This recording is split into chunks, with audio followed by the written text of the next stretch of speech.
জ্যোতি মালহোত্রা ইন্ডিয়াতে ট্রাভেল ব্লগিংয়ের যে সিস্টেমটা আছে সেখানে একটা গ্লিচ যে আছে সিস্টেমে সেটা একদম পুরো ওপেন করে দিয়েছেন। তিনি ট্রাভেল ব্লগিংয়ের ভিডিও বানাতেন, সোশ্যাল মিডিয়াতে পোস্ট করতেন এবং সেই বিভিন্ন ইম্পর্ট্যান্ট জায়গার স্পর্শকাতর জায়গার যে ভিডিও সেই ভিডিও পাকিস্তানে ফিট করতেন। ফলত একদম 100% সার্টিফাইড গুপ্তচর পাকিস্তানের যে ভারতে কাজ করছিল।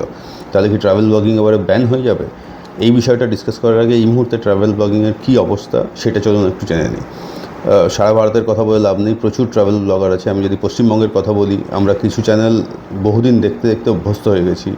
এক্সপ্লোরার শিবাজি, ট্যুর প্ল্যানার ব্লগ এবং কৌশিক এবং আরও অনেকে আছে। বাকিদের নামে যাব না, কারণ কার নাম বলতে কার নাম বাদ পড়ে যাবে। এই তিনটে ব্লগ তো আমি অন্তত রেগুলারলি দেখি এবং আমার মনে হয় যে প্রচুর বাঙালি দেখেন, ঘুরতে যাক বা না যাক। এই ট্রাভেল ব্লগিং এরা যেগুলো করেন অন্তত ভয়ানক এডুকেশনাল এবং এন্টারটেনমেন্ট ভ্যালু আছে। আমরা সেট করতে পারি যে নেক্সট টাইমে কোথায় যাব, কীরকম কী খরচা হবে, কমিউনিকেশন কী আছে, থাকার জায়গা ইত্যাদি ইত্যাদি দারুণ দারুণ জায়গা। এবং আমাদের নিজেদের একটা বাইকার গ্যাং আছে, সেখান থেকে আমরা প্রচুর জায়গায় ঘুরতে গেছি, কিন্তু এদের ব্লগ দেখে যেখানে খুব ইন্টারেস্টিং থাকার জায়গা, খাওয়ার জায়গা ইত্যাদি ইত্যাদি প্রচুর কিছু এক্সপ্লোর করা গেছে। তো এইটা হচ্ছে ব্যাপার। তো এরা এই যে এন্টারটেনমেন্টটা আমাদের দেন সেটা দিয়েছেন যেরকম, পাশাপাশি এরা নিজেরাও একটা কেরিয়ার তৈরি করেছেন ট্রাভেল ব্লগিংয়ে, দারুণ দারুণ কাজ করছেন, পরিশ্রম করে কাজ করছেন। তো সেই ব্যাপারগুলো আছে।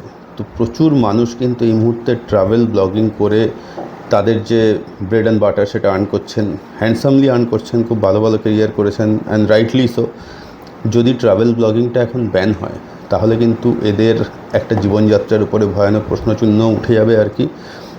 এবার এইটা বলার পরে এটাও বলতে হবে যে দেশের সিকিউরিটি হচ্ছে ইজ প্যারামাউন্ট।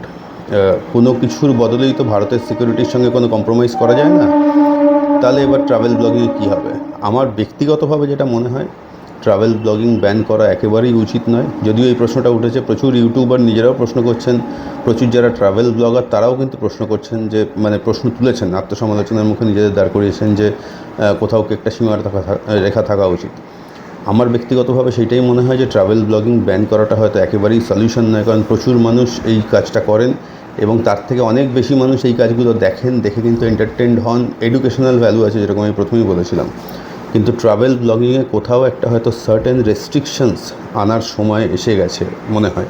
কিছু কিছু জায়গায় যেখানে ভিডিও করা যাবে না, কিছু কিছু ধরনের ইনফরমেশন যেগুলো শেয়ার করা যাবে না, আমার মনে হয় যে এইরকম করলে হয়তো এই সমস্যার হাত থেকে আমরা বাঁচতে পারি। অ্যাট দ্য সেম টাইম ভালো ভালো চ্যানেলের ভালো ভালো কন্টেন্ট ক্রিয়েটারদের এই যে ট্রাভেল ব্লগিংয়ের ভিডিওগুলো, এগুলো আমরা দেখতে পারি। আপনাদের কি মনে হয়? আপনাদের মতামত আপনারা অবশ্যই জানাবেন।